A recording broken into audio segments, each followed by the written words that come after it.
Et puis Denise Truax et l'équipe ont fait un très beau travail. Je remercie aussi Louise Lobert qui m'accompagne, qui est ma première lectrice, qui dit la première fois qu'elle l'a lu, c'est pas très bon.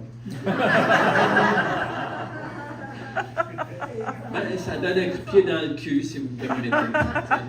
Donc je suis retourné, puis c'était la première fois que j'écrivais quelque chose. J'ai passé 2 ans et demi sans que Louise en lise un mot. Et puis c'est là qu'elle m'a dit que c'était pas vrai bon. Alors je me suis retourné à retravailler pendant 6 mois avant de lui soumettre. C'est pas juste. J'ai pas dit c'est pas bon. Ce que j'ai dit, c'est que l'histoire, elle est passionnante. J'ai dit, tu sais raconter une histoire.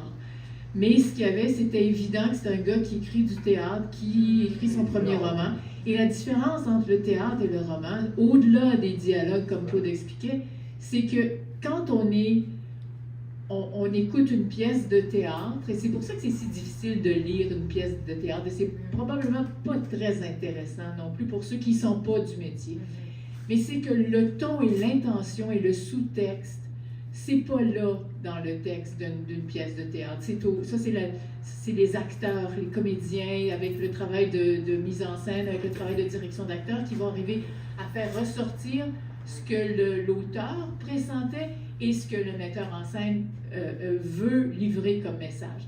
Alors que dans un roman, quand un personnage dit « tu me déçois », répond-il. Répond-il, ça n'en dit pas gros sur le ton sur lequel il a dit « tu me déçois ».